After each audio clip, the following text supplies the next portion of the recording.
నిన్న మొన్న రెండు జడ పులి బొమ్మవు కాదా నాతో పాటు నువ్వు కూడా అమ్మకు చెవేగా బయట వేసి వెయ్యంగానే వయ్యారం ఎందుకే భామ కొంటి చూపులు ఎక్కువాయి విసమొచ్చినందుక నడుము చిక్కెనే నడక మారెనే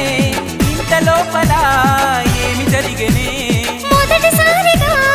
ఆడపిల్లను చూసినట్టుగా మైకం నీకు తమలపాకు నమలి సొక్కు